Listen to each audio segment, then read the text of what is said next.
सलाम दोस्तों, AR Bharat news में आपका स्वागत है। अहमदाबाद क्राइम ब्रांच को एक बड़ी कामयाबी मिली है।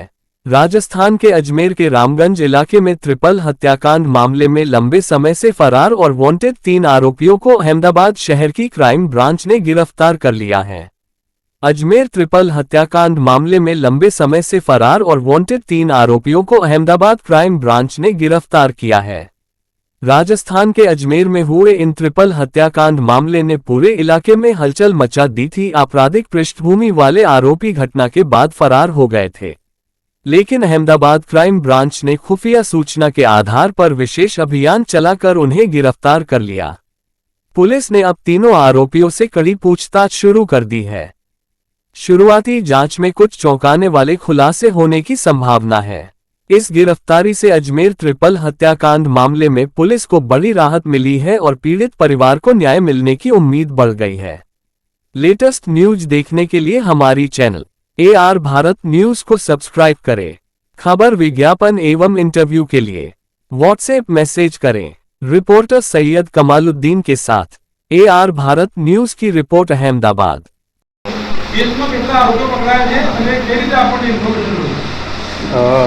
आगामी दिवसों जेम आप જોઈ રહ્યા છો તેમ વિવિધ ધર્મના ધાર્મિક તહેવારો ચાલી રહ્યા છે અને VVIPની મૂવમેન્ટ પણ અમદાવાદ સિટીમાં ચાલી રહી છે। જે અનુસંધાને મહેરબાન પોલીસ કમિશનર શ્રી સાહેબ તેમજ ક્રાઇમ બ્રાન્ચના નાયબ પોલીસ કમિશનર સાહેબ શ્રી તરફથી એક ડ્રાઈવનું આયોજન કરવામાં આવેલું। જે ડ્રાઈવ અનુસંધાને તારીખ 21 થી તારીખ 30 સુધી ક્રાઇમ બ્રાન્ચ તથા સિટીના તમામ પોલીસ દ્વારા એક ડ્રાઈવમાં જે ભાડુઆત ચેક, હોટલ ચેક, શકમંદ ઇસમો ચેક વગેરે મતલબની કામગીરી કરવા માટેની સૂચના મળેલી। જે અનુસંધાને અમારી ટીમ આ કામગીરીમાં જ્યારે કામગીરી કરી રહી હતી એ દરમિયાન અમને એક માહિતી મળેલી કે અમદાવાદમાં બાપુનગર વિસ્તારમાં 3 ઇસમો જે છે એ ત્યાં શકમંદ હાલતમાં છે। તો એ બાબતે અમે પૂછતાછ કરતાં અમને માહિતી મળેલી કે અજમેરના એક રામગંજ પોલીસ સ્ટેશનમાં અગાઉ તારીખ 15/7/2025ના રોજ એક બનાવ બનેલો અને એ બનાવની હકીકત એવી હતી કે એ બનાવમાં ત્યાં આગળ એક પાકીજા મીટ શોપ કરીને એક દુકાન હતી અને એ બહુ મોટું મીટ માર્કેટ છે કે જેમાં તેના જે મીટના વેપારીઓ છે તે સામાજિક રીતે પણ એક જ સમાજના હોય। તેમનું એક સામાજિક ગ્રુપ હતું।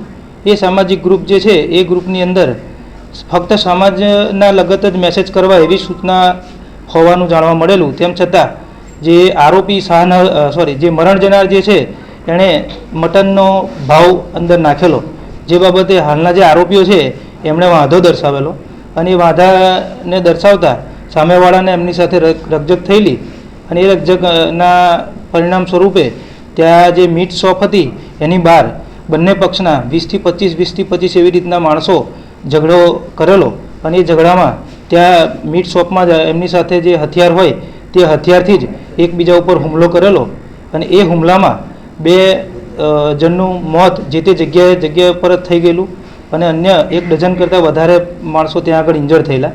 જે બાબતે ફરિયાદ નોંધાઈ હતી રામગંજ પોલીસ સ્ટેશન ખાતે। એ ફરિયાદના જે આરોપી હતા એ આરોપીઓ અહીંયા રોકાયેલા માહિતી મળેલી એ બાબતે અમે તેમને અટક કરેલા છે અને આગળના જે કાર્યવાહી માટે અમે રામગંજ પોલીસ સ્ટેશન અજમેર ખાતે જાણ કરેલી છે।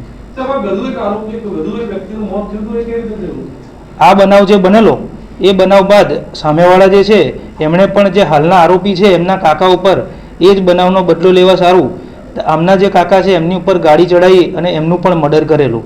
એ બાબતેની પણ ફરિયાદ જે તે પોલીસ સ્ટેશનમાં થયેલી છે।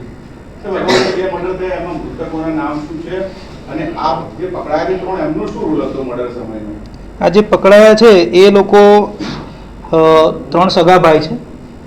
ટોટલ 5 ભાઈ છે, એમાંથી 2 ભાઈ જગ્યા પર જ ઇન્જર્ડ થતાં ત્યાં જ પકડી ગયેલા। આમના ફાધર પણ આરોપી છે અબ્દુલ અલી, એ પણ હાલ વોન્ટેડ છે।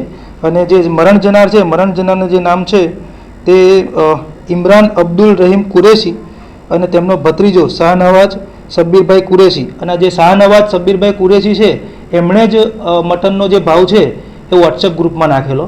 હકીકતમાં આ આરોપીઓનો જે ઝઘડો થવાનું કારણ હતું કે મટનનો જે ભાવ છે એ બજાર ભાવ 200 રૂપિયા ચાલતો હતો અને જે શાહનવાજ કુરેશી છે એણે એ ભાવ 130 નાખેલો। એટલે હમણાં એવું કીધું કે આપણે તો આ ગ્રુપ છે સામાજિક માટે જ બનાવેલું છે તો તમે એની અંદર મટનનો ધંધાકીય મેસેજ શા માટે નાખ્યો, એ બાબતે એમને ઝઘડાની શરૂઆત થયેલી.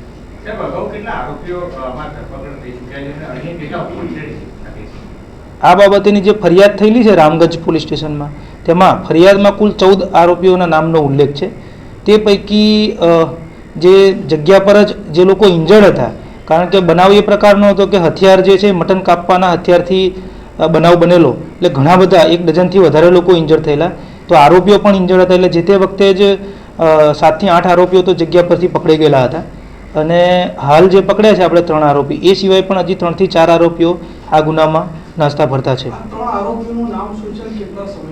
આ જે 3 આરોપીઓ છે એ 3 ભાઈ, સગા ભાઈ છે. જે અબ્દુલ અલી કુરેશી કે જે હાલ વોન્ટેડ છે આ ગુનામાં, એમના 5 દીકરા પૈકી 3 દીકરા છે. એકનું નામ છે સલમાન અબ્દુલ અલી કુરેશી, બીજાનું નામ છે અલ્લાહ રખા અબ્દુલ અલી કુરેશી અને ત્રીજાનું નામ છે ઓવેશ અબ્દુલ અલી કુરેશી.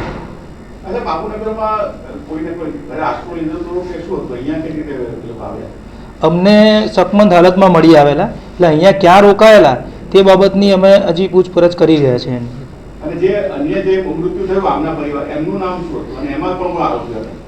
એમનું જે મૃત્યુ થયેલું એમના કાકાનું, એમનું નામ જે છે એમનું નામ ગુલામ નસીરુદ્દીન અલ્લાહ બક્ષ કુરેશી, જેમની ઉંમર હતી 53 વર્ષ.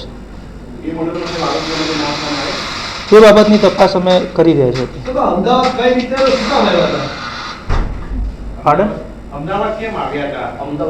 અમદાવાદ અમને જે રીતના પ્રાથમિક માહિતી મળી રહી છે તે પ્રમાણે જે આરોપીઓ છે સલમાન, ઓવેશ અને અલ્લાહ રખા જે છે એ લોકોના સંબંધી અહીંયા બાપુનગર વિસ્તારમાં રહેતા હોય એવી અમને પ્રાથમિક માહિતી મળી છે.